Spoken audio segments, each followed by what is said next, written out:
किसान, बदलते भारत की शान।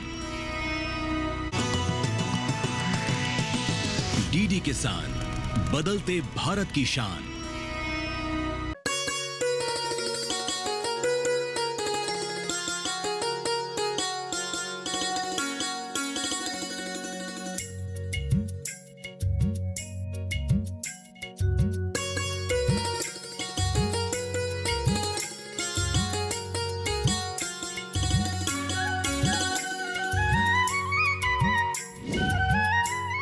नमस्कार, आप देख रहे हैं दूरदर्शन किसान चैनल। दूरदर्शन किसान चैनल की पूरी टीम की तरफ से हमारे सभी दर्शकों को, हमारे अन्नदाताओं को नए वर्ष की हार्दिक शुभकामनाएं। इसी उम्मीद के साथ कि इस नए साल में आप सफलता की ऊंचाइयों को छुएं, हम हमारा ये कार्यक्रम सफल किसान आपके लिए लेकर आए हैं, जिसमें मैं अदिति शर्मा आप सभी का स्वागत करती हूँ।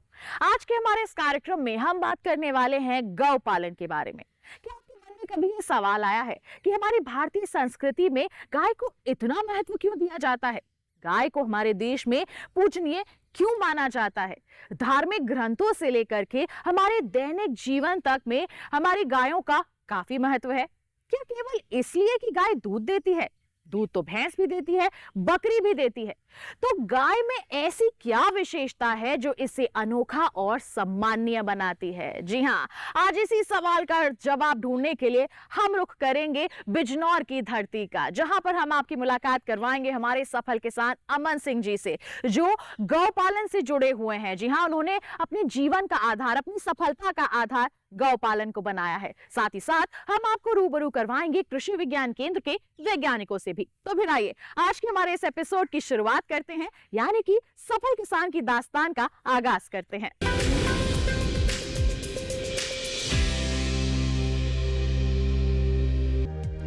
भारत जैसे कृषि प्रधान देश में गाय सिर्फ एक पशु नहीं, बल्कि गांव की अर्थव्यवस्था की रीढ़ मानी जाती है। हमारी परंपरा में गाय को माँ का दर्जा दिया गया है, क्योंकि वह हमें सिर्फ दूध ही नहीं देती, बल्कि अपनी हर क्रिया से खेत और किसान दोनों का जीवन संवारती है। गाय का गोबर और गोमूत्र आज भी जैविक खेती का सबसे महत्वपूर्ण आधार है। गोबर से बनी खाद खेत की उर्वरता बढ़ाती है, तो गौमूत्र प्राकृतिक कीटनाशक के रूप में फसल को रोगों से बचाता है। आधुनिक समय में जब रासायनिक खाद और कीटनाशक हमारे खेत और स्वास्थ्य दोनों को प्रभावित कर रहे हैं, बिजनौर के रहने वाले अमन सिंह काफी समय से खेती के साथ साथ गौ पालन करते भी हैं। इससे उनकी सभी जरूरतें पूरी होती हैं। नन्ही योजना मुझे मिली है, सरकार द्वारा मिली है, और मैं बड़ा खुश हूँ इसके लिए जो है। और मैं अपनी गाय वाय सब इसी, जब मेरा ये निर्माण चल रहा है, जब ये तैयार हो जाएगा तो मैं मतलब गाँव का सारा सिस्टम जो यहीं हो जाएगा मेरा। तो आज मैं इसके विषय में जो है यही बता रहा हूँ कि और किसान भाइयों से भी ये कहना चाहता हूँ कि भाई ये योजना है, बहुत अच्छी योजना है, और आप इससे जुड़ें और अपने विचारों को, सरकार के विचारों को आगे बढ़ाएं, जिससे हमारे लिए जो है दूध की कमी ना पड़ सके। हमारा यही काम है, क्योंकि गांव में रहने वाला आदमी, हमारा खेती से जुड़ा हुआ काम है, और ये काम खेती के ही मतलब का, खेती वालों के ही मतलब का काम है, जो डेयरी चला सकते हैं या इसे आगे बढ़ा सकते हैं। और इस नन्ही डेयरी से और भी मैं काम करूँगा, जैसे वर्मी कंपोस्ट बनाना है, या अपने उपले पथवा के लोगों के काम आना है। इसके जो गौमूत्र होता है उसे इकट्ठा करके उससे कई सारी चीज़ बन सकती हैं, उससे खाद भी बनाया जा सकता है, दवाई में के रूप में भी इस्तेमाल किया जा सकता है। तो इसलिए मेरा ये लोगों के लिए आह्वान है, और नव युवक पीढ़ी के लिए आह्वान है, और सरकार के लिए भी सुझाव है कि हम लोगों के लिए इतना सोचती रहें कि जिससे लोग इस योजना से जुड़ते रहें और इसका लाभ उठाते रहें। कहते हैं सफलता का कोई शॉर्टकट नहीं होता, और यही बात अपने जीवन से साबित की है अमन सिंह ने। वे मानते हैं सफलता तभी मिलती है जब समय पर ईमानदारी से मेहनत की जाए। पिछले कई दशकों से वो भी खेती कर रहे हैं। गन्ना, गेहूं, सरसों, धान, ज्वार और बाजरा, यही इनकी प्रमुख फसलें हैं। खेती के साथ साथ अमन सिंह ने पशुपालन को भी अपनी दिनचर्या का हिस्सा बनाया है। उनके लिए गाय केवल पालन का माध्यम नहीं, बल्कि जीवन का आधार है। वे कहते हैं खेती और गोपालन का रिश्ता शरीर और आत्मा जैसा है। दोनों साथ हो तभी खेत में समृद्धि आती है। लगन, मेहनत और गायों के प्रति प्रेम से उन्होंने अपने खेतों को उपजाऊ बनाया और जैविक खेती की दिशा में नई राह खोली। हमने खेती शौक से की, गन्ने की खेती की, गेहूं की खेती की, धान की खेती की। यही चीज़ हमारे यहाँ मतलब अच्छी तरह से होती हैं। इसे करते करते उम्र बढ़ती चली गई साहब। शुरू में जैसे हम बुजुर्गों के साय में थे तो गाय एक दो ही गाय मिलती थी, बाकी भैंसों का ज़्यादा शौक था। तो हमने धीरे धीरे जैसे संगत में आए, कुछ लोगों से, अच्छे लोगों से मिलते चले गए, तो साहब उन्होंने हमें गाय की तरफ प्रेरित किया। हमने धीरे धीरे साहब एक गाय रखी, दो गाय रखी और देसी गायों को पालने के लिए सरकारी अनुदान प्राप्त हुआ। इस सहयोग से अमन सिंह ने अपनी गौशाला का विस्तार किया, जिससे न सिर्फ दूध उत्पादन बढ़ा बल्कि गाय पर आधारित जैविक खाद और गोमूत्र से बने उत्पादों की मांग भी बढ़ी है। वे बताते हैं कि इन देसी नस्लों की गायें न केवल ज्यादा दूध देती हैं, बल्कि उनका दूध पोषक तत्वों से भरपूर और औषधीय गुणों वाला होता है। नंदिनी योजना ने उन्हें आर्थिक मजबूती दी है और अब उनका लक्ष्य है कि गांव के अन्य किसान भी इस दिशा में आगे आएं। खेती के साथ साथ हमने जो है साहब गाँव पर जोर दिया। अब सरकार ने योजना निकाली साहब, अपने मुख्यमंत्री जी ने अब नंदिनी योजना निकाली। तो नंदिनी के लिए जो है हम लोगों ने भी साहब इसमें जो है भाग लिया। उसका ड्रा हुआ था, इसमें ड्रा हमारा निकल गया। तो हमने वो काम शुरू कर दिया है बनाने के लिए। उसमें 10 गाँव की योजना है, 23,60,000 की। तो एक तरह से सरकार मदद कर रही है। उसमें 50% सरकार का शेयर और 50 में से जो बचा तो 35% जो है बैंक का और 15% लाभार्थी का। उससे वो योजना तैयार होगी और गाय हम लोग लाएंगे। और शौक़ से जो है, जैसे आप अभी देख रहे हैं कि जो गाय जैसे बन रही हैं, मतलब इससे भी ज़्यादा शौक़ लगाने के लिए, क्योंकि हमारे मुख्यमंत्री जी की इच्छा है कि भाई ये चीज़ इस तरफ लोग आगे बढ़ें। अमन सिंह के प्रयास और नंदिनी योजना के सहयोग से सिर्फ उनके खेतों को ही नहीं बल्कि पूरे गांव के पशुपालकों को नई दिशा मिली है। यह योजना उनके लिए समृद्धि का द्वार खोल रही है। गाय के गोबर से उनके खेतों में हरियाली बढ़ेगी और गौमूत्र से प्राकृतिक कीटनाशक रसायन तैयार होगा, जो फसलों की रक्षा और खेतों की उपज को बढ़ाएगा। इस तरह अमन सिंह के प्रयास और योजना का सहयोग मिलकर गाँव में सस्टेनेबल खेती और पशुपालन की नई राह पर चल पड़े हैं।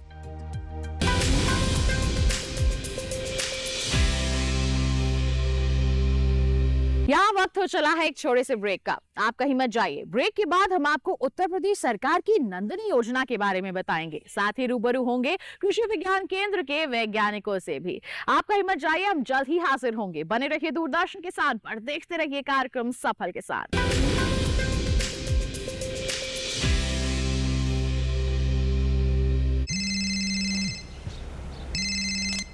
हेलो राजेश जी, मैं पुलिस थाने से बोल रहा हूँ। फिर से? आप डिजिटल अरेस्ट में हो। दूसरे कमरे में जाइए, अकेले। आपके पार्सल में ड्रग्स मिले हैं, लंबे जाएंगे। 10 लाख दीजिए, बच जाएंगे। सर इतने कहाँ से? एक लिंक भेजा है, अभी प्रोसेसिंग के लिए 2 लाख भेजिए, बाकी बाद में। सर 2 लाख? क्या हुआ पापा? बेटा ये कह रहे हैं कि मेरे पार्सल में से ड्रग्स मिले हैं। अरे काट दिया। पैनिक मत कीजिए पापा, डिजिटल अरेस्ट जैसा कुछ नहीं होता है। ये सब फ्रॉड है। फ्रॉड? पुलिस, बैंक, आरबीआई इत्यादि के नाम से आने वाले साइबर अपराधियों के फोन या वीडियो कॉल से सावधान रहें। उन्हें कोई पैसे ना भेजें और तुरंत पुलिस में रिपोर्ट करें। अगर समझदारी नहीं दिखाओगे तो पैसे गवाओगे। आरबीआई कहता है, जानकार बनिए, सतर्क रहिए।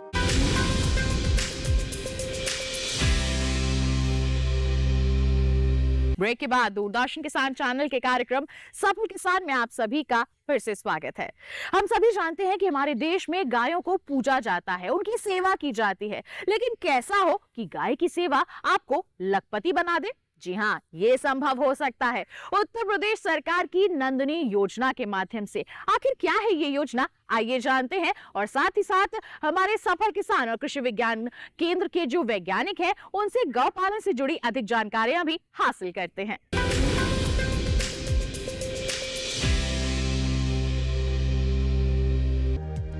उत्तर प्रदेश सरकार ने राज्य में डेयरी उद्योग को बढ़ाने और किसानों की आय दोगुनी करने के उद्देश्य से नंदनी कृषक योजना की शुरुआत की। सरकार की इस योजना के माध्यम से किसानों एवं पशुपालकों को डेयरी उद्योग से जोड़ा जाएगा। साथ ही गौवंश को सुरक्षित किया जाएगा, जिसके लिए सरकार पर्याप्त संसाधन उपलब्ध कराने में अपनी सक्रिय भूमिका अदा कर रही है। सरकार की जो नंदिनी योजना है, योजनाएं तो और भी हैं, 25 गाँव की भी है, 2 गाँव की भी है, 10 गाँव की भी है, लेकिन मुझे जो मिली है वो 10 गाँव की मिली है। तो मैं 10 गाय रखने की योजना है। मैं ये पशु जो है मेरे, ये भी वहीं ले जाऊंगा।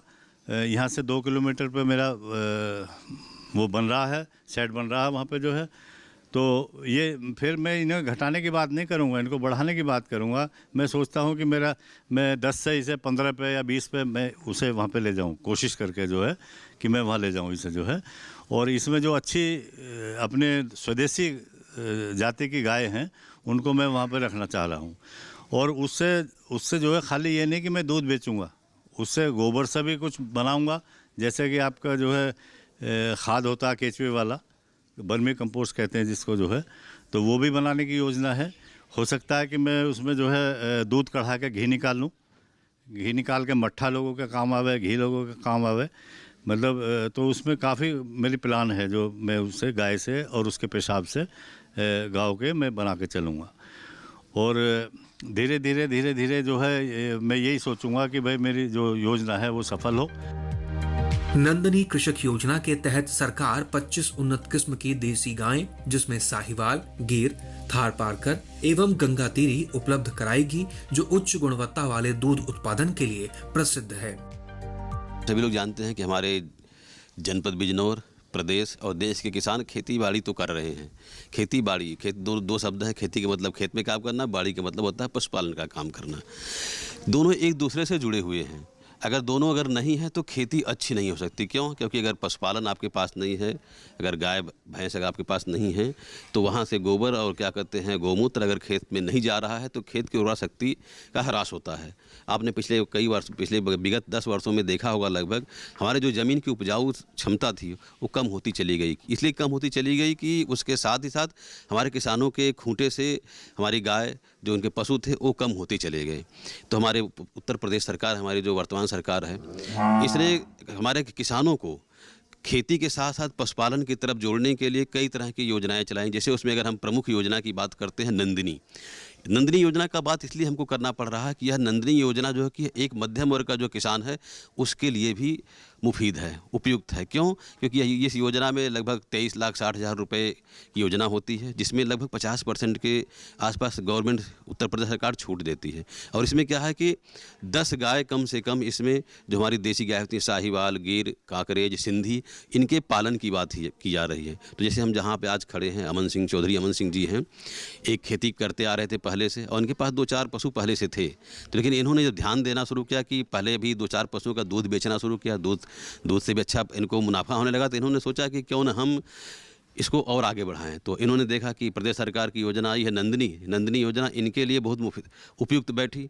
7-8 पशु इनके पास पहले से थे, तो इन्होंने क्या किया कि अब धीरे धीरे करके जो योजना लिया, तो इसके उसके गायों का रखने का पूरा स्थान नया बना रहे हैं। वहाँ पर ले जा करके 10-12 गायों के से काम करेंगे, उसमें देसी गाय इनकी रहेगी।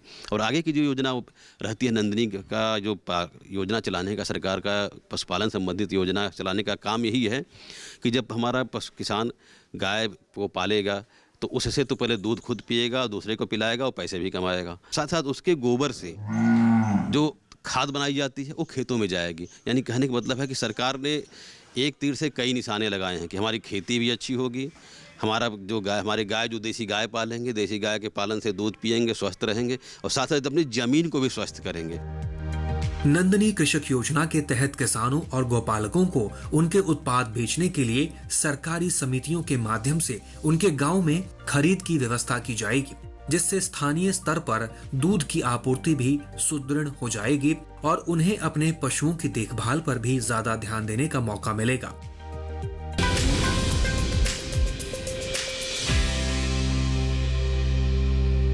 फिलहाल वक्त हो चला है एक छोटे से ब्रेक का। आप कहीं मत जाइए। ब्रेक के बाद हम हमारे सफल किसान से गौपालन से जुड़ी अधिक जानकारियां हासिल करेंगे और साथ ही साथ कृषि विज्ञान केंद्र के वैज्ञानिकों से ये जानेंगे कि किस तरह से गौमूत्र से कीटनाशक तैयार किया जा सकता है। बने रहिए दूरदर्शन किसान पर, देखते रहिए कार्यक्रम सफल किसान।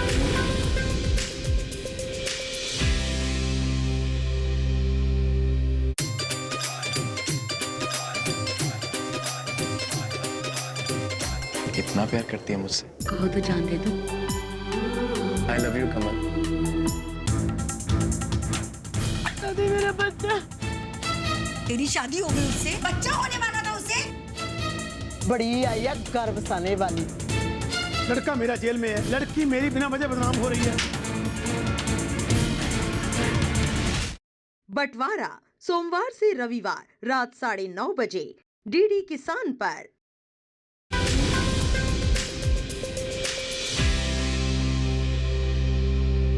ब्रेक के बाद दूरदर्शन किसान चैनल के कार्यक्रम सफल किसान में आप सभी का फिर से स्वागत है। आइए अब रुख करते हैं हमारे सफल किसान अमन सिंह जी की डेयरी का। उनसे गौपालन से जुड़ी अन्य जानकारियां हासिल करते हैं और साथ ही साथ हम रुख करेंगे उसके पश्चात कृषि विज्ञान केंद्र के वैज्ञानिक गण का और उनसे जानेंगे कि गौमूत्र से कीटनाशक कैसे तैयार कर सकते हैं और वो कितना लाभकारी है।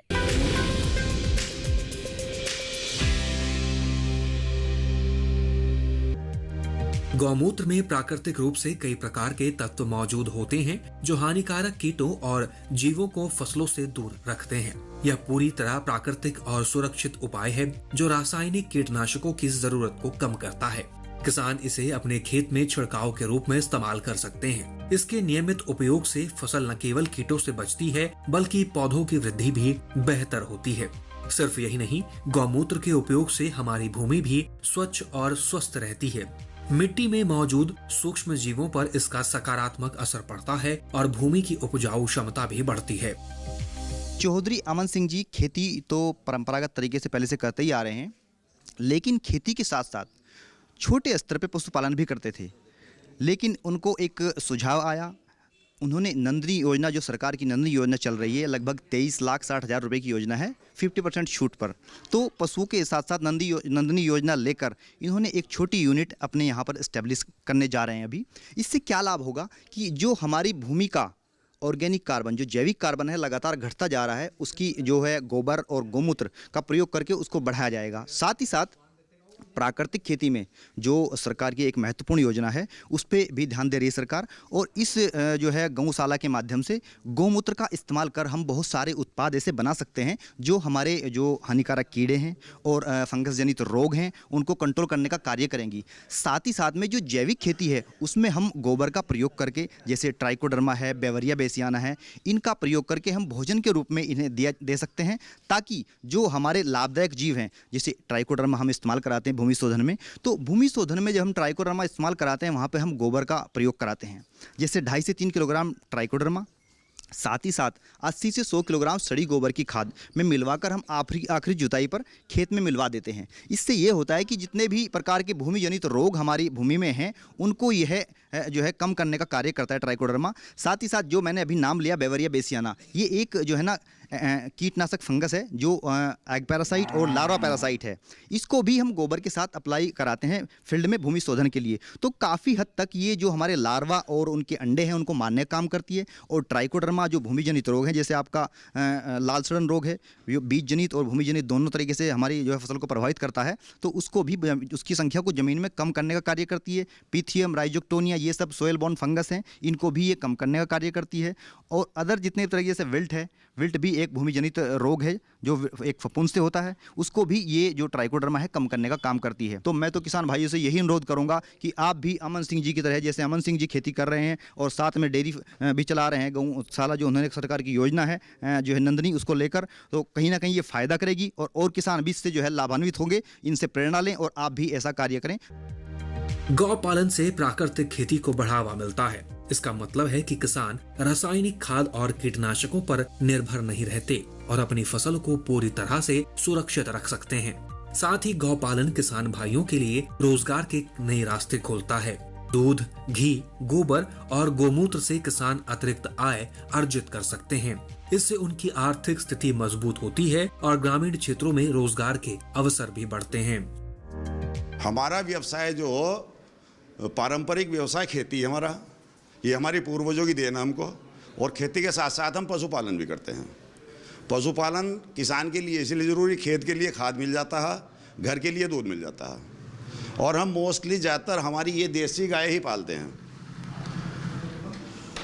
क्योंकि इन देसी गायों के एक तो रख रखाव, इनका मेंटेनेंस बहुत कम हो, बहुत हल्का, रोग दोष से मुक्त हैं ज़्यादातर। 90% रोग दोष नहीं लगता इनको। इनकी दूध देने का जो पीरियड है, दूध का पीरियड, वो लगभग 10 से 11 महीने हैं। एक बार ज्ञापन होने के बाद ये लगभग 7 महीने की गर्भावस्था तक ठीक ठाक दूध देती हैं। और जो हमारी दूसरी नई वैरायटीज़ दूसरी आ रही हैं, उनसे ये इनका रखरखाव ज़्यादा आसान है। चारा भी कम खाती हैं, इनके लिए दाना भी कम चाहिए होता है। और यदि किसी वजह से थोड़ा किसान जैसे मान लो जंगल में काम वाम करते हुए देर सवेर हो जाए, बारिश धूप, मतलब शीत घाम ताप को बर्दाश्त करने की शक्ति भी इनमें ज़्यादा है। इनका गोबर उन गाँव से ज़्यादा कीमती है। इसके हम घर में उपले भी बनाते हैं, जो हमारा खाना बनाने का काम आता है, वो भी की जरूरत कम हो जाती है। साथ ही गाय का दूध और घी हमारे की जरूरत कम हो जाती है। साथ ही गाय का दूध और घी हमारे स्वास्थ्य के लिए अत्यंत लाभकारी है, जो शरीर को पोषण और रोग प्रतिरोधक क्षमता प्रदान करता है। इस प्रकार से गौपालन हमें आर्थिक, कृषि और स्वास्थ्य तीनों क्षेत्रों में लाभ पहुंचाता है और इसे अपनाना हर किसान और ग्रामीण समुदाय के लिए फायदेमंद साबित होता है।